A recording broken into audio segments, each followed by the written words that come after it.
On June 26, 2020, I launched my clothing brand, and in the last 5 years, I've launched many collections, pivoted to events and custom orders and sewing patterns and so many other things in between. So today I'm going to sit down with all of you and tell you some of the most important lessons I've learned as a business owner in the last 5 years. Let's get into it.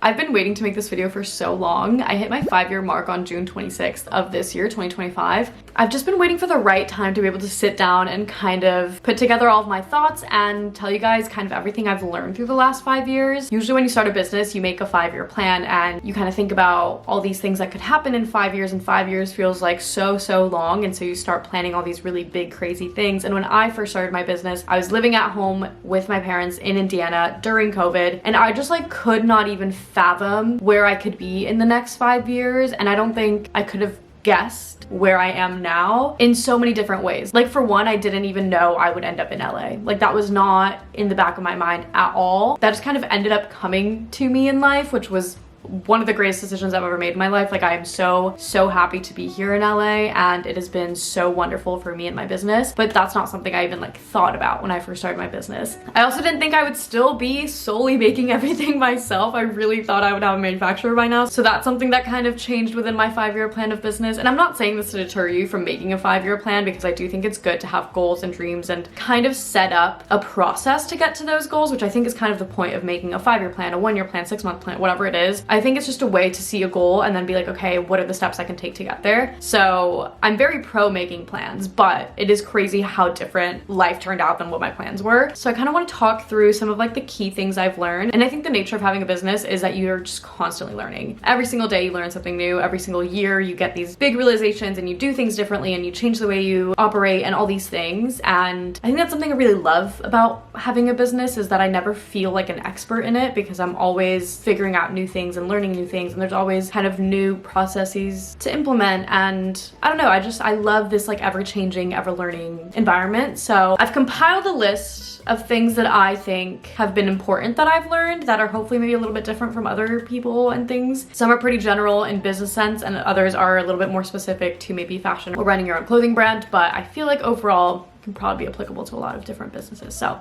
let's get into it. Starting off strong with one of the things that I think I'm still actively learning to do, and that is knowing when to ask for help and also knowing when to delegate tasks. I think as a business owner, at least for me, I love what I do so much. I love every single aspect of my business. I love making my products. I love marketing my products. I love the analytical back end of my products. I love the financials. Like, I love literally every single aspect of this business. There's very few things I don't like, which makes it great for me, right? Like, it's great that I love all these things. It's great that I love to do all these things, but it also makes it really hard for me to do all of these things, because I spread myself so thin across every single little thing I need to do. And I haven't been really great at delegating that out to people to like earn myself more time to maybe put more time into making my products or ideating new products or like more intricate marketing, like things like that, right? And I think one of the easiest things that you can delegate first off to kind of give yourself a little more brain space is financials. I've been doing my own finances and spreadsheets for the last 5 years basically, and this was the first year I started delegating it out to actually having an accountant and someone to even help me just do my taxes. And after having done that, I realized how dumb it has been of me to have done it all myself. I think when you find the right help, whether that is in marketing, financials, whatever, you then realize like how dumb you have been for not having done this sooner, because you earn so much more time back. And if that's also something that you're interested in, let me introduce you to Xero. One of the ways in which you can delegate tasks is by using a software like Xero to help you track your finances. As a solopreneur, one of the tasks I like the least is probably going through my finances, especially things like keeping track of income, expenses, invoices, all that type of stuff. I've always done it manually through spreadsheets, which I've shared with you guys, but it is so incredibly time consuming, and as a business, time is money. So I'm always looking for ways to buy myself time. Xero automates manual tasks so you don't have to chase down customers for payments or constantly be following up about invoices. It also helps you stay on top of bills so you can avoid late fees, which is so helpful. It's an all-in-one place to keep your accounting in check and make sure you can view your cash flow, which is so helpful as somebody who loves to track my finances at any given time. So if you've been looking for ways to buy yourself back time and delegate tasks out so you can focus on growing your business a little bit more, try Xero today by clicking on the link in the description. The offer at the time of making this video is 90% off for 6 months using the link below. Now let's get back to the video.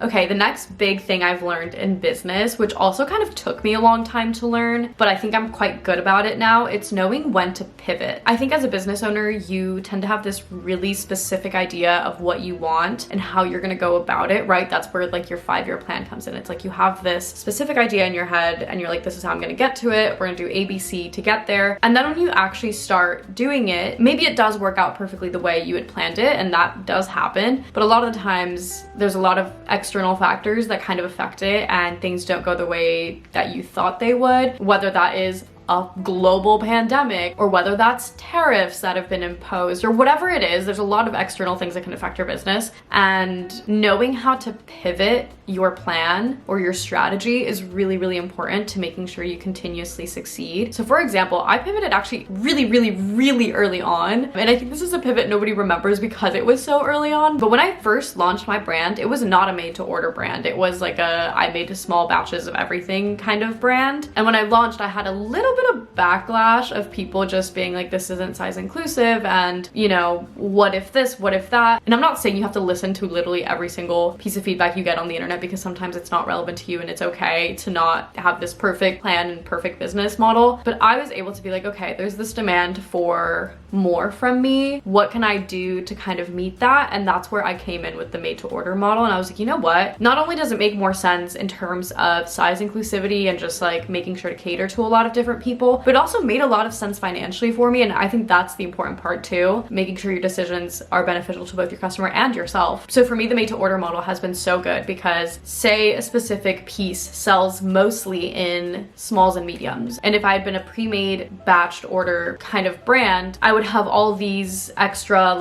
smalls and larges and extra larges that didn't sell. Whereas I could have used that fabric to make more small and mediums that I know would sell, right? Like that kind of flexibility on being able to kind of meet the demand instead of like trying to create that demand, I think was really beneficial to my business. So that's one of the biggest pivots that I did, that again was so early on that I don't think anybody even remembers it, because I think it was quite literally like 2 weeks in. So early on, right? Another pivot that I did that I think has been one of my biggest ones is doing custom orders. If you've been following me for the last 5 years, you saw me do so many custom orders for the Eras tour, which was again a very specific kind of niche pivot. But again, it was one of those things where my normal collections weren't doing super well. I had just moved to LA, and during my move, I just couldn't really give time to my business because my actual move, like getting all of my supplies and my machines from Indiana to LA, like I hired movers for that, it took months to get here. It was during a time where there was a lot of truck driver strikes, and so they couldn't find a truck driver to bring my stuff over. So basically I couldn't work for like 2 months on my business, and that honestly hurt my business quite a bit because I wasn't able to kind of like promote anything because I didn't have my product. I couldn't like make anything, and so it put me in a really odd space. And I had just moved to a really expensive city, and I was just kind of like down bad, in all honesty, working random part-time gigs here and there. But I saw this niche of making Taylor Swift outfits for the Eras tour because I am a big Swiftie and I was going to be making mine anyway for sure. I was like, you know what, this is something that I know could probably do really well. Let me just put it out into the universe. If it works, it works. If it doesn't, I'll find a different pivot. But that was one of my biggest pivots that was so successful, and I'm so glad I did it. Obviously now I'm trying to pivot away from that because like that era is over, but for that time being, it made a lot of sense for my business. It brought me so many new clients, it brought me so much more visibility, and it was really fun too. So that's a part of my business I would have never put into a business plan, but like I pivoted because that worked. And with that, I also did a lot of sewing patterns, which is also a different kind of pivot, and those were pretty successful too, and it's something that I need to like continuously work on. But I just, again, I'm spread a little bit too thin right now, and I need to learn how to delegate things, but that is something that I want to like continue to do as well. But knowing when to pivot those little things has been important. Another really big pivot that I've done is catering more towards like the in-person market, because during the early years of my business was COVID, and so a lot of online things were doing really well at the time, hence why my business did really well. But as we have been like stepping away from that the last couple of years, in-person markets, in-person events just do so much better because everybody's craving community, everybody's craving to actually like have real life connections. And so doing workshops, doing fashion week shows, doing markets, that type of stuff has been successful for me because again, it's kind of filling that need in the market that online just can't get you, which again has been a big pivot for my business, right? So generally as a business owner, I think you just have to learn how to be really flexible, and if things don't go your way, find a way to make it work in the meantime to then get back to where you want to be. Like I still want to do like my made to order collections and stuff, but if selling sewing patterns is going to help me make more money to then be able to afford a manufacturer, then like I'm going to do that too. You know what I mean? Like you have to kind of do some mental gymnastics around it to get to where you want to be, and it might not be this perfect linear path. So that's one of the biggest lessons I've learned. I think I'm still continuing to learn. This next one is really specific to, I guess, brands that are on social media, but exposure does not pay the bills. I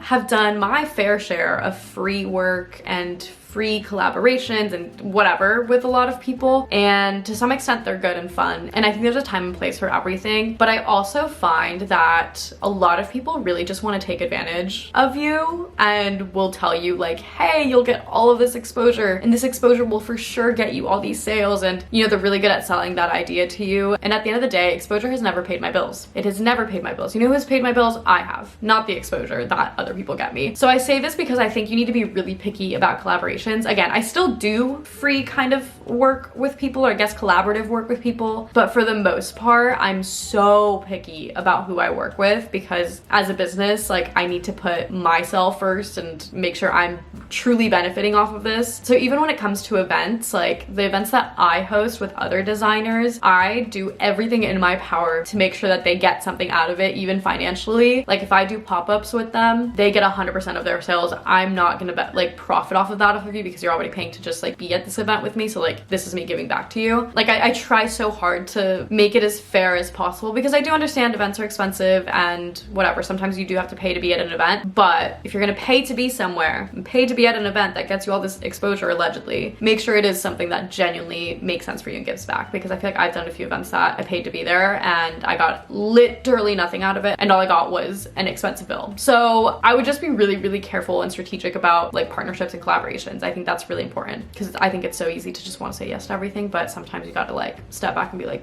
does this make sense for me? I don't know. And to kind of go along with that, this is also kind of social media specific, but followers does not equal conversions. I think it's hard when you're marketing your business on socials. You obviously are looking at numbers a lot, right? Like I look at my numbers a lot. I look at my follower count, my like count, comments, whatever, story views, all these things. But at the end of the day, if there's anything I've learned as somebody who has like a decent amount of followers, it does not always equal conversion. And I think the way you market your products is really important to that, because I think personally, I fell down this really slippery slope of making content about these custom orders I was doing for the Eras tour. And I would show the process of me making a specific, you know, custom order piece, whatever. And every single video was kind of new because I was making a lot of different things all the time. And so a lot of people started following me just because they liked watching my process, which is great. I don't mind, right? Like feel free to follow and just watch because you like watching. But I realized I was amassing a lot of followers like that and not a lot of customers, because I wasn't really making salesy content. I was just making a lot of behind the scenes business content. And it came to a point when I was done with all of this custom order stuff and I was trying to remarket just my normal stuff. It wasn't doing well at all, because now I had gained this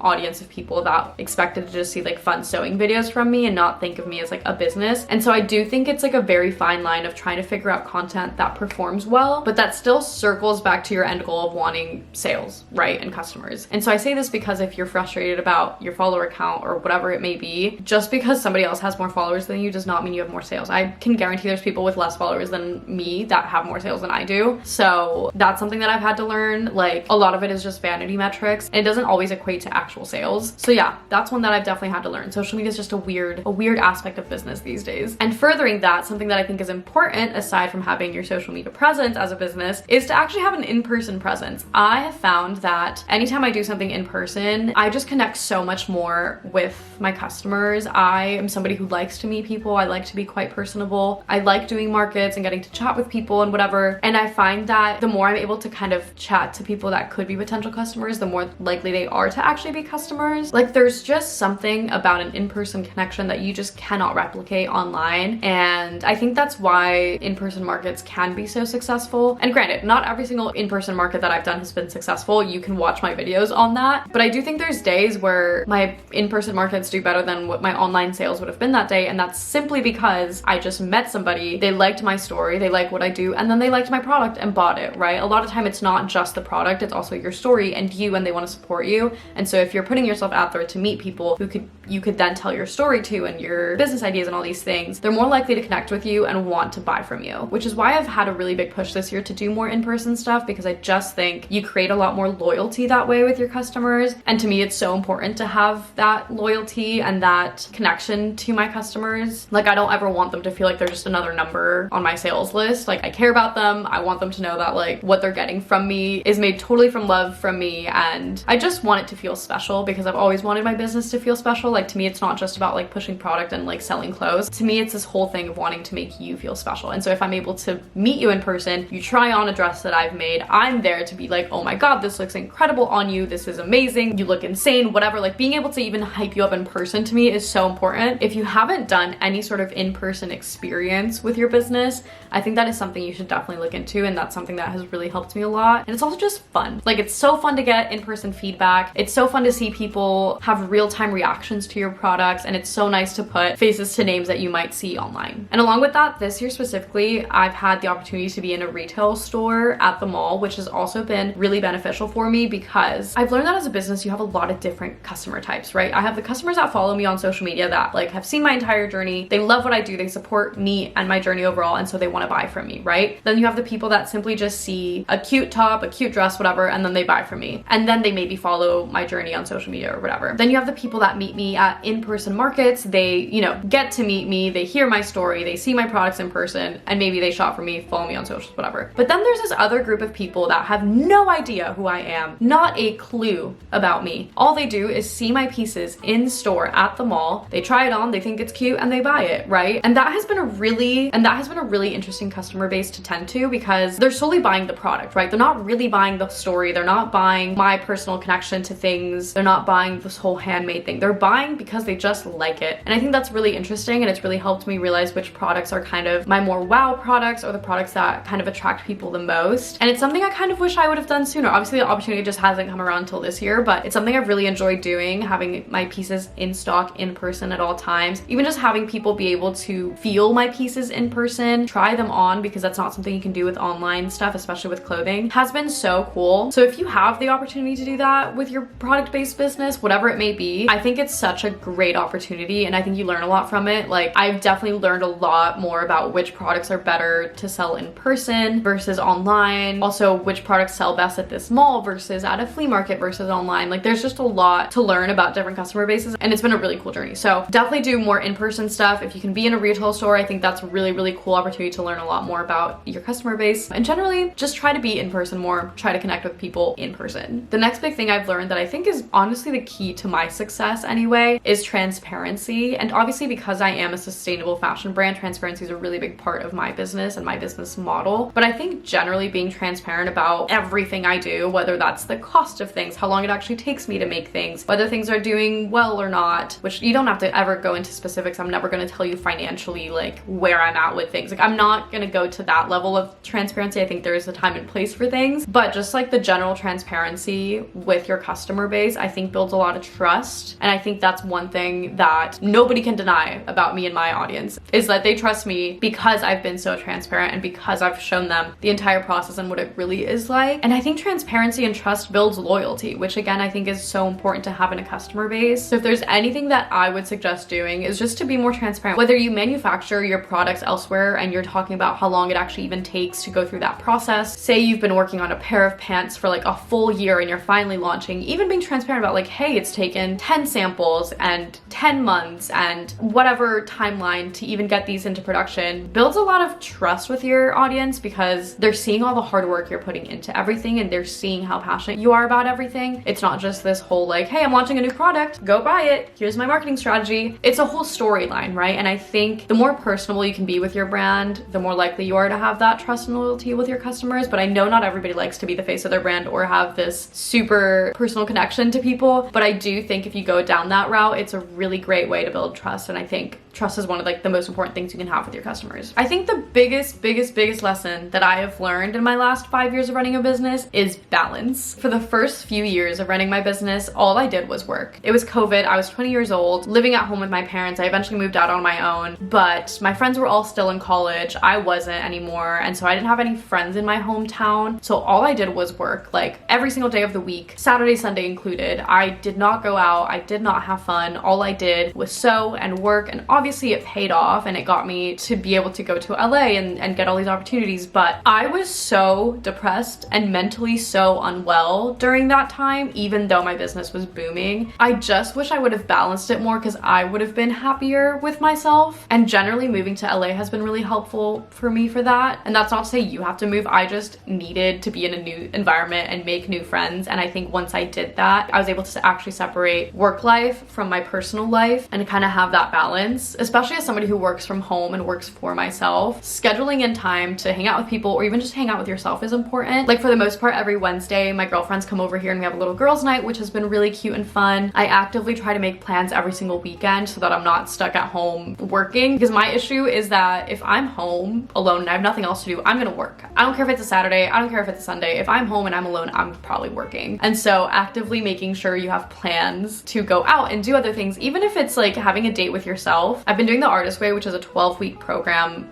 book to kind of recover your creative self, and one of the biggest parts of that book is taking yourself out on a solo art date every single week, which has been so lovely, but it's something I've had to like schedule in because I don't find myself with just like time to do whatever. But even like taking myself out on a hike once a week, or like spending time to like scrapbook, which is something I love to do, but it's not something I monetize, so sometimes I feel like it's a silly thing to do. Like things like that I think are important. Finding balance, whatever that means for you, whether that's, you know, working out in the morning and then working, whether that's hanging out with friends, going on a solo date, whatever it is, finding that balance for yourself is so important, because I realize the more balanced everything is, the clearer my headspace is to then actually ideate more and be more successful in business. Like when I actually take a weekend off, like a full weekend off of not posting, not working, not editing, not checking emails, whatever, I come back on Monday and I am so re-inspired, I'm so excited to start the week, versus if I work the entire weekend, then it's just like this continuous cycle, right? Like I didn't give my brain a break, so I'm just stuck in that cycle. I'm not